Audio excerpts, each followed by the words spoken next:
Something that I never thought that I would never have to worry about as a Muslim was racism. I had grown up a poor person in the South and had to fight against oppression, had to fight against prejudices, had to fight against being treated as less than human. The thing that bothered my heart more than anything else in terms of accepting Islam was when there were those in the masjid who didn't want to pray beside me. When I would stand on the prayer line and want to get close, they would move further away.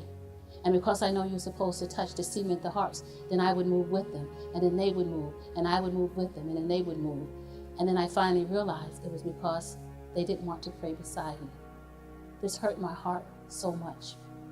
But even in that, when I decided that there was a need in the community to establish a shelter for homeless Muslim women and children, I did not allow those experiences to do anything to change my heart, because I know that Allah and His Messenger was whom I loved, and Allah was whom I obey and whom I follow, and the Quran and the Sunnah was the ideal and the way in which all Muslims should be able to conduct their affairs, regardless of how others may treat them or the stigmas or prejudices that they themselves possess. But what did bother my heart was as I continued to want to care for those in need, when the Muslims, and I would ask the Muslims for donations, not for myself, but on behalf of homeless Muslim women and children. Homeless Muslim women and children who were in this country, who had nowhere else to go, had no family, they had no resources. They would look at my dark face and they didn't want to trust me with the money because they said I required transparency.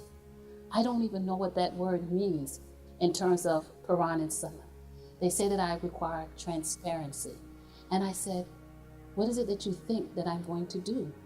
You trust me with the sisters who are homeless, but you don't trust me with the money to care for them.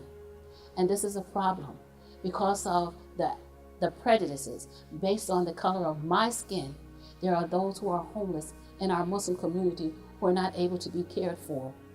And so when you think about an anti-racism campaign, I would be the first one on the line to say, no, we are supposed to govern our affairs according to Quran and Sunnah and not by some cultural baggage that prevents us from caring for these, our servants of Allah subhanahu wa ta'ala.